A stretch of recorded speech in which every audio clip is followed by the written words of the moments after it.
என் அன்பு சகோதர சகோதரிகளே, ஆண்டவராகிய இயேசு கிறிஸ்துவின் நாமத்தில் என் அன்பின் வாழ்த்துக்களை உங்களோடு பகிர்ந்து கொள்கிறேன். ஆண்டவராகிய இயேசு கிறிஸ்துவினுடைய சீஷன் என்ற தலைப்பிலே இந்த இன்றைய முத்திலே நாம் தியானித்து வருகிறோம்.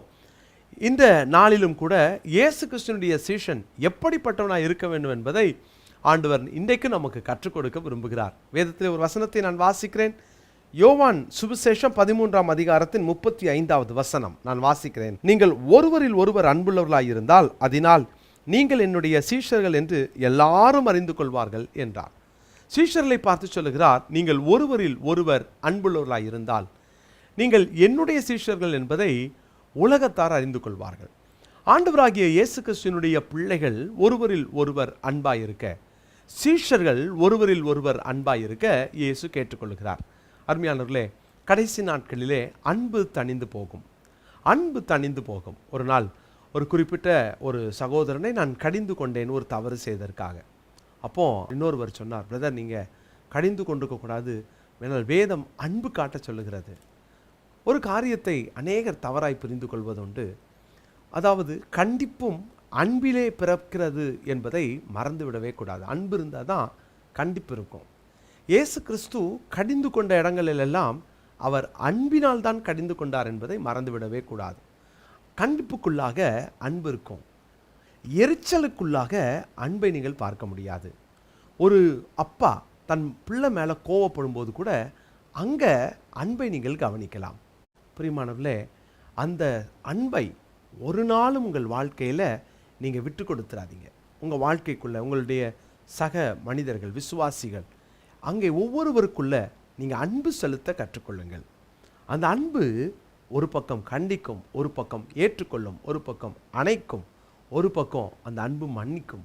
இதை கேட்டுக்கொண்டிருக்கிற தேவ பிள்ளையே, இந்த நாளிலே உங்கள் குடும்பத்துக்குள்ளே எல்லார் மேலேயும் உங்களால் அன்பு செலுத்த முடியுதா? அல்லது உங்களுக்கு யாரையாவது ஒருவர் மேலே பகையோடு, விரோதத்தோடு அல்லது எரிச்சலோடு உங்கள் வாழ்க்கையில் நீங்கள் ஒருவேளை இனிமேல் அவங்க மூஞ்சில் நான் முழிக்க மாட்டேன் அப்படின்னு சொல்லிட்டு நீங்கள் இயேசுவின் சீஷத்துவத்தை இழந்தவர்களா இந்த செய்தியை நீங்கள் கேட்டுக்கொண்டிருந்தா இன்றைக்கி மன்னித்து விடுங்கள். நீங்கள் யாரையோ ஒருவரை இன்றைக்கி சந்திக்க போகலாம், அல்லது யாரையோ ஒருவரை உங்களுக்கு பிடிக்காத நபரை சந்திக்கலாம். நீங்கள் கொஞ்சம் யோசிங்க, எனக்கு அவங்க வேண்டாம் அப்படின்னு சொல்லி எரிச்சலோடு அவர்கள் நீங்கள் பார்க்காமல் அன்பு செலுத்த தீர்மானம் செய்யுங்க. இயேசுவினுடைய சீஷனுடைய குணாதிசயம் என்ன தெரியுமா? அன்பு செலுத்துவது. ஆண்டவர் சொல்கிறாரு, எதிரி மேலே கூட அன்பு செலுத்துன்றார். உன் சத்துருக்களையே சிநேகின்னு சொல்லி கொடுத்த ஆண்டவர் தானே. இன்னைக்கு அந்த அன்பை இன்னைக்கு ஆண்டவர்கிட்ட கேட்கலாமா? அப்பா, நாங்கள் அந்த அன்பை செலுத்த எங்களுக்கு கிருபை தாங்க. அந்த அன்பு தான் ஆண்டவர் நம்ம மேலே கொடுத்தார். வேதம் சொல்லுகிறது, ரோமர் 5ஆம் அதிகாரத்தினுடைய 10வது வசனத்தில், நாம் தேவனுக்கு சத்ருவாக இருக்கும்போது அவர் நம்ம மேலே வச்ச அன்பு. இன்னைக்கு உங்கள் சத்ருன்னு யாரை நினைக்கிறீங்களோ அவங்க மேலே அன்பு செலுத்த தீர்மானம் செய்யுங்க. நீங்கள் ஒருவரில் ஒருவர் அன்பாக இருந்தால் எனக்கு சீஷராக இருப்பீங்க. அன்புள்ளவன் சீஷன். ஜெபிக்கலாமா? தகப்பனே, நீர் காண்பித்த அன்பை நாங்கள் இந்த உலகத்திற்கு காண்பிக்க தவற விட்டிருக்கிறோம். எங்களை மன்னியும். நாங்கள் அன்பிலே நாங்கள் வேரூன்றி அன்பிலே ஒருவரை ஒருவர் தாங்க, அன்பினால் ஆண்டவரே இந்த உலகத்தில் உம்மை பிரதிபலிக்க எங்களுக்கு கிருபை தாரும். ஆண்டவரே, நாங்கள் அன்பாய் இருப்பதினால் உமக்கு சீஷர்களாய் வாழ்வோம் என்று எங்களுக்கு கற்றுக் கொடுத்தீரே. ஆண்டவரே, கிருபையை இன்னும் எங்களுக்கு தாரும். தொடர்ந்து உம்முடைய நாமம் உம்முடைய பிள்ளைகள் மூலம் மகிமைப்படட்டும். இன்று உம்முடைய பிள்ளைகளுடைய கையின் பிரயாசங்களை ஆசீர்வதியும், நன்மையினால் முடிசூட்டும்.